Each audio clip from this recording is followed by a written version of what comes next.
Hello and welcome to First Post and to our special coverage on the ongoing tensions between India and Pakistan.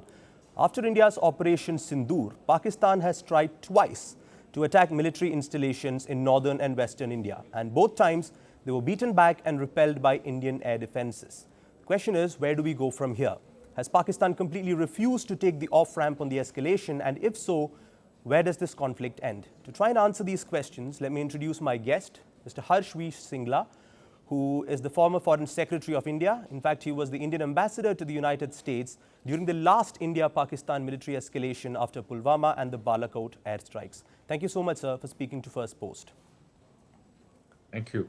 Let's talk about the two waves of attacks that we've seen from Pakistan after Operation Sindoor. Once they targeted almost 15 Indian military installations, and yesterday night, again, 3 or 4 of our installations were struck. Is it fair to say that Pakistan has chosen to not take the off-ramp and to climb the ladder of escalation, or would you hold off a couple of days and see what the next Pakistani move would be? Well, they've clearly missed some opportunities. We had undertaken what were very, very precise, calibrated strikes against terrorists and terrorist infrastructure. I think that was day before yesterday night.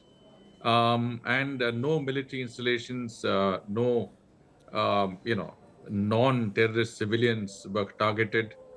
Pakistan could have left it at that because this was retribution against terrorists that had been engaged in cross-border attacks.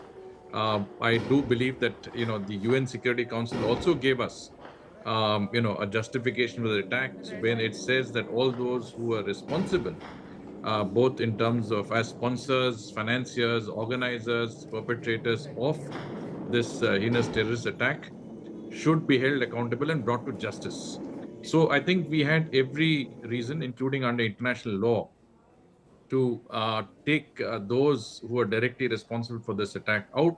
We have to also keep in mind that the Popular Front that claimed responsibility for the attack is an offshoot of the Lashkar-e-Toiba. We had specifically targeted the headquarters of the Lashkar-e-Toiba. It so transpires that one of the main perpetrators of terrorism, not only against India but others, also, this Rauf Azar was also taken out in that strike. He was also responsible for the murder of Wall Street Journal journalist Daniel Pearl. So from every point of view, we have targeted specifically terrorists. And at that time, I think Pakistan had the opportunity of saying that, yes, there is, basically a proportionate response and one that we believe we can live with. But I think clearly the deep state there has not rested or taken the off ramp and put that matter to rest. They seem to feel that added confrontation or continued state of hostilities will strengthen their position domestically and I think bring us some level of unwanted international attention as well. But I think their motives will not be justified as we move along. And certainly it is not in their interest to have continued this escalation. Now, something interesting we noted after those twin waves of attacks was that Pakistan and their officials basically tried to say that we did not fire any projectiles at India and we were not involved in the attacks, even though we have clearly seen the Chinese supplied projectiles that Pakistan fired into India, some of which did not reach their targets, and we've recovered those in India.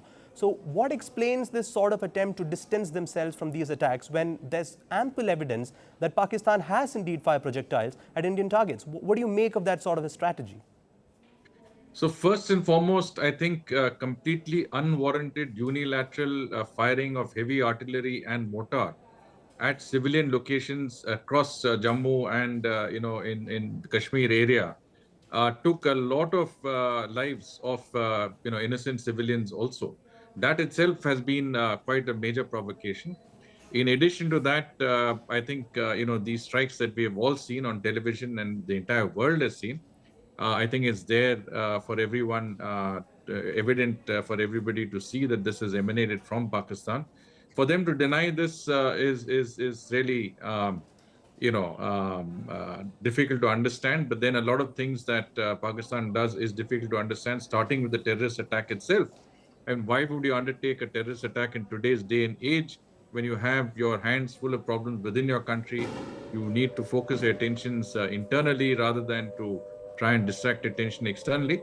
But having said that, I think there is a delusionary mindset, and I think some of this emanates from the person responsible for all of this, which is the Chief of Army Staff, General Asim Munir himself. And I think here, the calculation has been very wrong. As I said, the whether you deny it or you accept it, the fact of the matter is that you have targeted 15 locations across the northern and western parts of our border with Pakistan inside India. A number of cities like Jammu and Pathankot have been affected. And I think this sort of an attack is a massive escalation in what had been a very, very targeted, I would say, strike against terrorist infrastructure inside Pakistan. So they have escalated the situation. They have taken it far further than what we had done in our calibrated response. And I think they will have to pay the consequences of this escalation. You spoke about General Asim Munir there, and clearly the purpose of this of the Pahalgam attack seems to have been to foment a sort of trouble with India and then use that and sell that to the domestic audience to consolidate the position of the army in Pakistan. That seems to be the logic here. But going forward, as this crisis unfolds and as India deals blow after blow to Pakistan and keep shooting down their projectiles, do you see a situation where the opposite is happening, where the Pakistani army, which is already weak, is publicly seen as incapable of defending its people and its sovereignty? As I said, I mean, all of this is a miscalculation on the part of the current leadership and those who make policy in Pakistan. At some stage, their sense of infallibility, supported by some of their, all-weather partners, is going to crumble. We have already, I think, dealt with some of the air defense systems, around some of their major cities. I think our objective, and I can't say for the armed forces, but the objective should be to really take out some of the air defense systems across, our borders, so that if this escalates, then their military capacities and vital installations are absolutely, defenseless and can be targeted, at will by our Air Force. So I think this should be really how it would go if they continue in this manner to threaten, our cities and attack our citizens. And certainly there has to be some sort of response that would deter and preempt any act of terrorism in the future. I think we have always, in the last two instances, 2016, 2019, responded appropriately. And it has been a deterrence for some time. But this time they have attacked tourists. And I think that the reason is also not just to deflect attention from their internal problems, but also that they cannot reconcile themselves with the fact that the people of Jammu and Kashmir have associated themselves with the peace dividend. They have seen the benefits of an abrogation of Article 370 in the form of massive tourism and economic opportunities. There were 23 million tourists that visited Jammu and Kashmir in 2024, 65,000 foreigners. This is a completely changed paradigm, and one that I think the Pakistani state cannot reconcile themselves to. And this is an attempt to again, change I would say, current dynamics in the valley, ensure that tourism is dissuaded, that the tourism dries up, that the people then, who are sort of economically disadvantaged then take to the streets, and that it provides the basis for a renewed sort of, popular, let's say, demonstrations and a resort to a former situation, which is something that they would like to see. So certainly the motivations have not been, have been from their perspective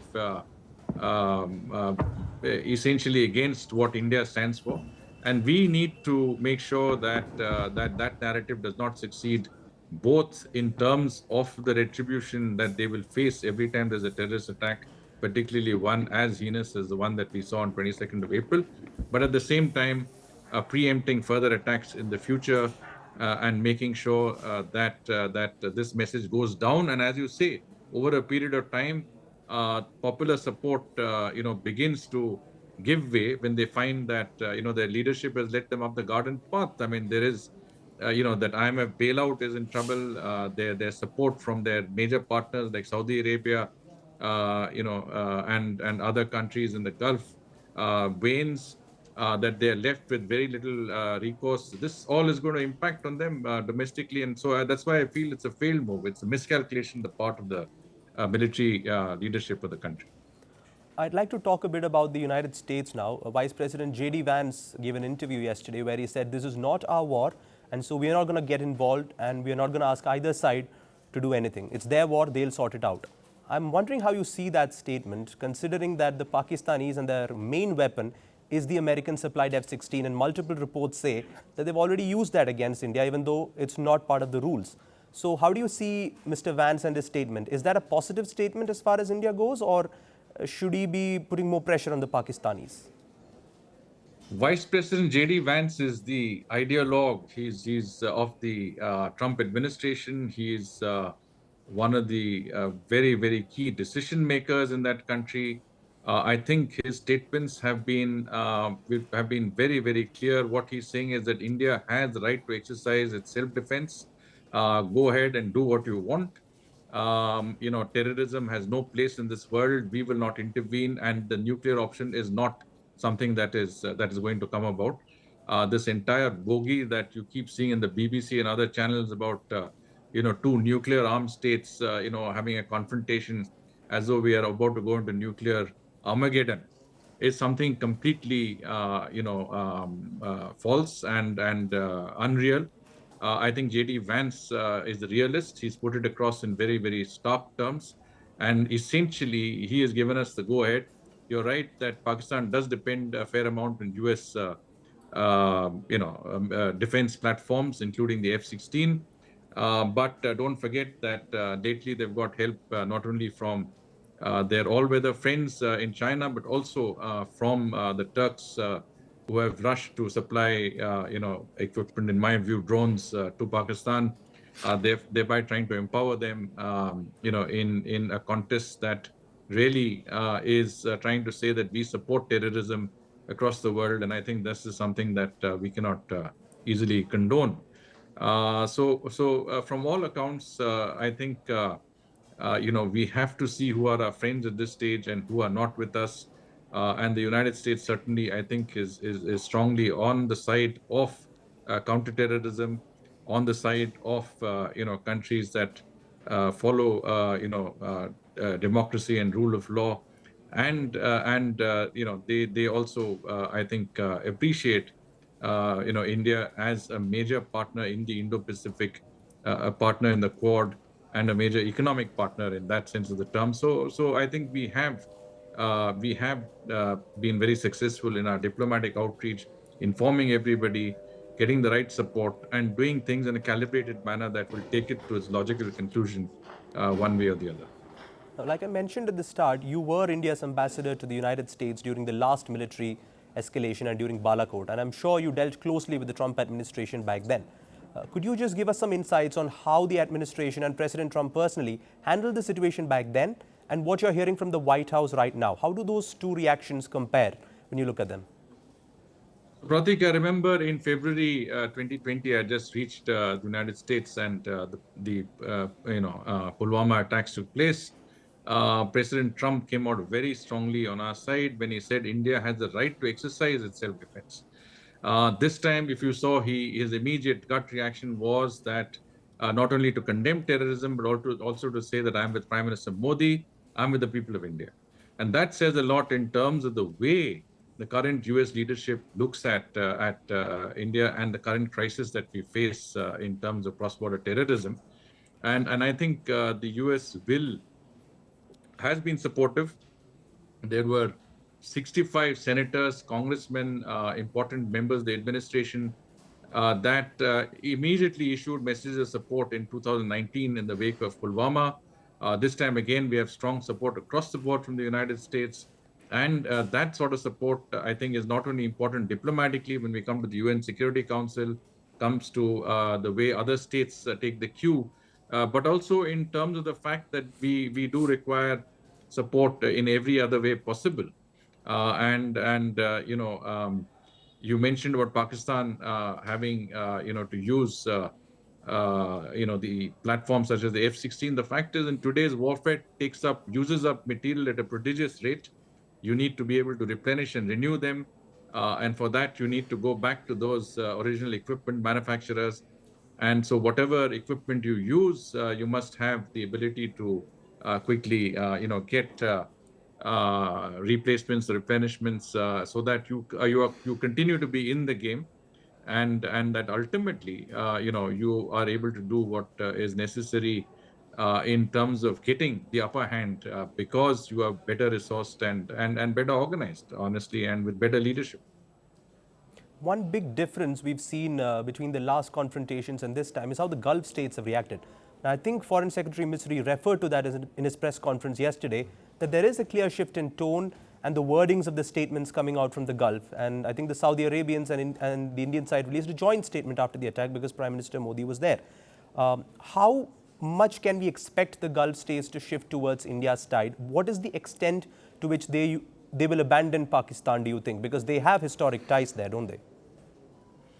Yes, but the dynamics have changed significantly. I think Prime Minister Modi has made a very, very successful diplomatic overture towards not only Saudi Arabia and UAE, but the entire Gulf. You recall that he was recently in Qatar and in Kuwait. He was awarded the highest civilian awards in those countries. I think the dynamics has completely changed. The Gulf countries look at India as a reliable and a solid partner in strategic terms, but also in economic terms, one in which they can invest, put their money, expect good returns, and certainly balance their investment portfolios with the new with new and greenfield investments in India. So I think from that perspective, we will see a very different response from the Gulf. We already saw how the Saudis have basically condemned terrorism, have been very, very supportive. The UAE, I think, has no time or space for Pakistan anymore. They have a very, very strong connect with us. They understand that we will not do anything irresponsible, that we are, at the end of the day, a very important pole in a multipolar world. And that is something that they themselves, I think, aspire to. They themselves are important players. And we have to certainly keep them informed and take their support. But at the same time, I think we are seeing, as you say, a very, very changed dynamic from the Gulf states, and that will continue to grow and strengthen to our advantage and to the detriment of Pakistan. Let's talk a bit about the media narrative now, because I think the Indian side has taken a concerted effort to shape the narrative a bit more than 2016 and 2019. You've got Pakistani ministers going on Western media platforms and making fools of themselves, essentially. But you've also got Indian ambassadors in the US and in the UK trying to put forth India's point in a very coherent and restrained manner. And the positions and the differences are quite clear there. Do you think India has improved and worked on that strategy from 2016 and 2019? And what do you make of the outreach that Indian diplomats and Indian officials are doing right now? Well, I think, the most dangerous thing is to have people who are ignorant of what is happening in their own country. The Defense Minister of Pakistan displayed that ignorance in full view when he referred to the social media as the sources for information on what he described was happening on the front. On the contrary, as you said, our diplomats have been very restrained in what they had to say, but at the same time have made the case very clearly that our objective was to go after terrorism. Our objective was to put an end to cross-border terrorism, and that we did not seek to escalate this conflict. But whatever happens, we will meet it, with due, I would say, force. So I think there is a contrast in the messaging from both sides. We need to use whatever assets we have at our disposal. They could be diplomatic assets, they could be informal assets, they could be security assets, they could be economic assets. When it comes to war, it's war by all means, and we have to use different leverages to ensure that our objectives are met. Unfortunately, Pakistan has taken issue with us, with which they can suffer on a long-term basis, because not only are they facing difficulties with regard to the Indus waters and the rivers that are related to this today, but also I think we'll find a lot of opposition from India in securing their economic objectives, through the Bretton Woods institutions and through other means, including in the United Nations. So I think they are, they don't realize that they have gone into a situation where they can be comprehensively, I think, disadvantaged uh, by our, I would say, diplomatic and economic heft that we bring into the global arena. I'd also like to bring your attention to the three people who've essentially become the face of India's response right now. Yes, the armed forces are doing the fighting, but in the public, we've got three faces who've become a story in themselves. That's the Foreign Secretary, the two female officers, three different faiths, and there seems to be a concerted and choreographed effort there by India to display India's multi-faith and multicultural society to the world. I was wondering two things. First, what did you make of that move? And secondly, how is a decision like that made? Is it protocol? Is there a pitch by the bureaucrats? Is it a political decision? What is the usual process behind a decision like that? Well, I think optics are very important, and the way you present something. We just discussed that in the last question that you asked, and a name like Opsindur, was most appropriate given the circumstances in which they spared the women folk but killed the men. Said, take this message to Modi, and I think there has been a very, very fitting response from Prime Minister Modi. So Opsindur is something that we understand has come directly from the Prime Minister himself. I think everybody feels that this is a brilliant sort of title for this operation that seeks to respond and bring those who are perpetrators and organizers of terrorism to justice. At the same time, I think presenting, our the success of our women officers in the armed forces, both the Air Force and the Army, along with the Foreign Secretary, I think was another brilliant move that not only showcased the fact that women-led development today in India is a reality, that there are no more glass ceilings for women in our country, including in the armed forces, that they are at the helm of communicating what is the situation with regard to a very, very major conflict. At the same time, I think ensuring that there is representation, that we are a country that believes that every group within our country, including religious groups, are engaged in this exercise. It is a united exercise, one that is jointly undertaken by not only officials but also people of our country. It's a whole of nation approach that has been reflected in some of the actions that we see, the way we have projected this particular situation. Yeah. Just one final question on what's happening on social media since these attacks have started. Yesterday, for instance, was a bad day on social media. We saw reports saying the Indian Navy had attacked Karachi. We heard reports of bombs being dropped near Shehbaz Sharif's house, all fake, of course.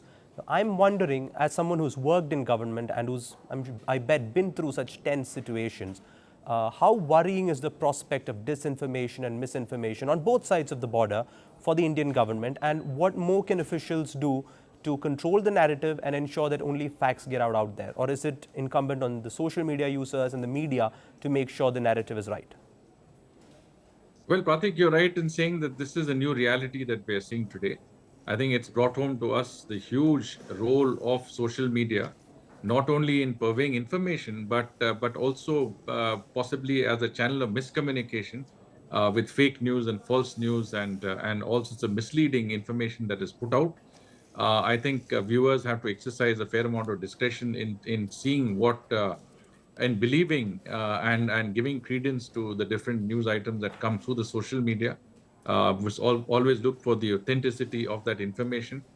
And I think well, governments do have a role, because governments have said that our social media should be very careful not to project wrong information, not to try and provide information that could help the enemy, and not to provide a narrative that could come from the other side.